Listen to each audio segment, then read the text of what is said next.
that's pretty fair. That's pretty fair. I really wish. We had a 5-hour drive to the edge of Texas, where Texas and Oklahoma meet. Thanks to Sprint, Android, and a little thing called routing, I basically turned the truck into a rolling Wi-Fi hotspot. So this was one of the better 5-hour road trips.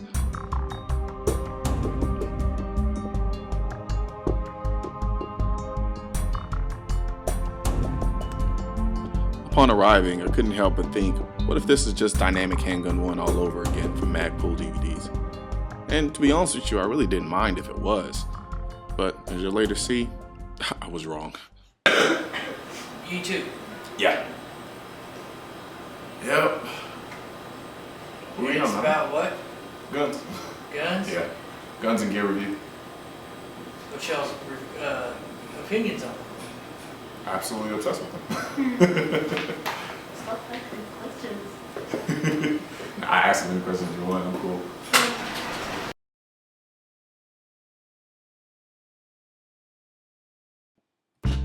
In his critically acclaimed single Birthday Song, rapper 2 Chainz stated in one of his verses that when he died, he wanted to be buried in a Louis Vuitton store. Well, when I die, I want to be buried at Red River Firearms Range. It's like heaven for anyone who loves to shoot.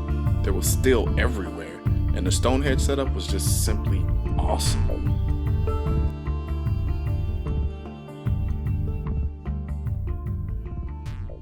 Thanks.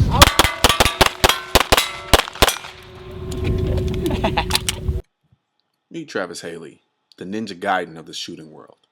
Travis Haley approaches shooting like a samurai. Very disciplined, very scientific, but very, very informative. I'm going to put you right into a little pickle and have you shooting laterally. All right. Now, this is where we try to keep the hips towards the threat, right? If we're shooting this way or this way. But when we start moving, the purpose of moving is to get from point A to point B. So I've got to keep the hips in that general direction and use our bodies like a tank turn. Okay? Just like you ever seen M1 Abram going through the desert, that tank turn will be nice and stable, and then it'll turn as that tread keeps going in the direction it needs to go. So that's what our upper bodies are doing. I gotta be honest, we did way more shooting on the move than I anticipated. But that's just it. When Haley says adaptive, he means adaptive. We had some really good shooters in the group, and we were all pretty capable. So instead of artificially holding us back, he adapted to our abilities. But don't get me wrong, their first day was all fundamentals.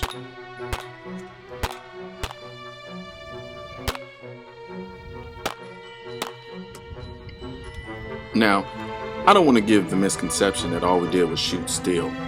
The first days were actually all paper and a ton of learning. But damn, there was a lot of steel there, and there was no way we weren't going to put it to use.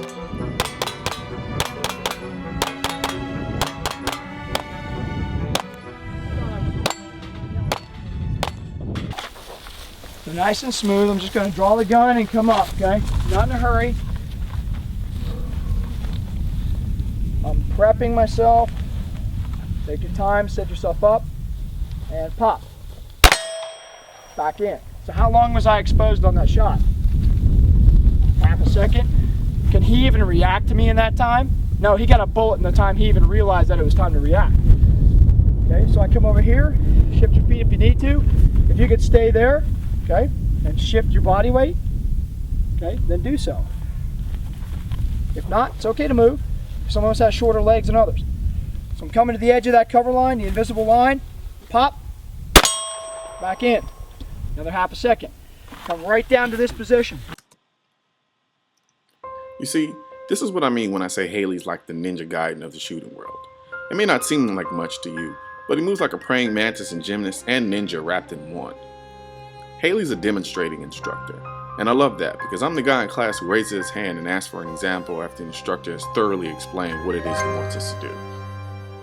You're really using the cover, pop, bang, back in, pop, back in, pop, back in, pop, back in, or you can actually try it both ways if we get time to run through it twice. Get your feet set. And watch the isolation here. Watch the difference in this. This is no longer really a range drill. It's a it's a biofeedback drill. I'm using my entire body to tell me what I'm doing wrong and right.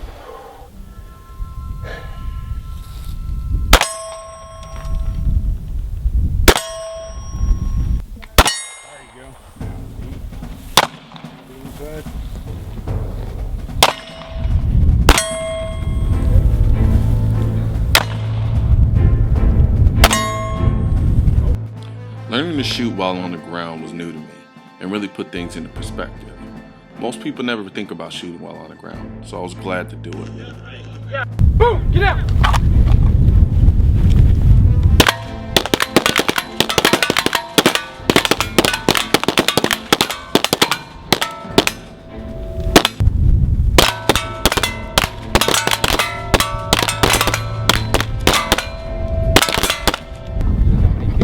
You're down, you're down, you're down!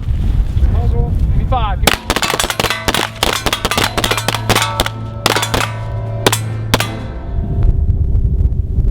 Get up! Good, nice and deliberate. Think about your body mechanics. Go ahead and tell me what you would do in the scenario. And it's an overhead view, it's a UAV view, you know, like buildings and stuff, like, hey, we're taking fire from here, here's our team. What would you do?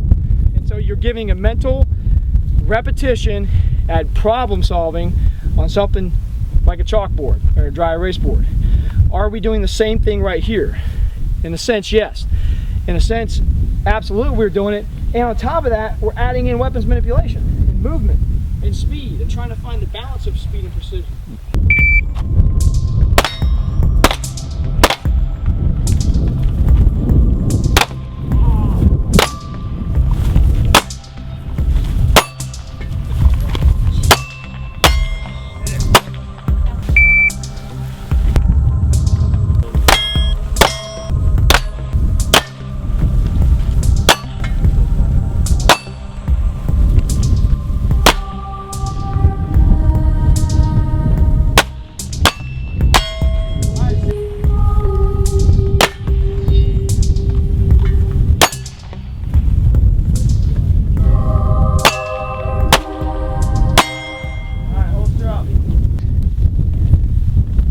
One 1% of your life, specifically if you're in a job that means you may have to probably shoot somebody on a daily basis, which means every day I wake up and I expect that might happen. That's the reality. I have a badge, or I'm in the military, or you're a responsible armed citizen. You carry a gun on a daily basis. That means that you have to walk out your door that day with that gun and accept the reality of what might happen, okay?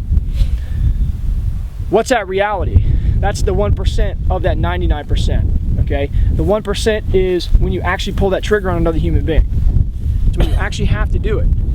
The 99% is everything else in your life leading up until that point. So what are we really working on out here? We're working on the 1%, right? Well, if it's only 1%, why the hell does it matter so much? When we got all the other shit that means so much. We got tactics that's in that 99%. How I breach a door is a part of that 99%. How I take my kids to the park. How I wear my gun in the movie theater. How I put my seatbelt on. How I do paperwork. How I write, do a traffic contact, write a ticket. How I cook dinner. That's 99% of the rest of your life. All the way up and leading until you walk into that door that day and there's a man with a gun and he's killing people or about to kill you and you almost pull the trigger, but he throws a gun down. That's 99%. You cross over that, you pull the trigger and you kill that man, it's the 1%. So since we have all that other shit in our life, why is this so important? Why do you guys spend your money, take time off of work, be away from your families, come out here and train in the 1%? Why do you do that? Because it's the 1% you can't screw up. I gotta say, I got way more than I bargained for coming to this class. I have a lot of growing to do as a shooter, and coming to this course definitely put me in a position to become a much better shooter. Overall, this course was the shit.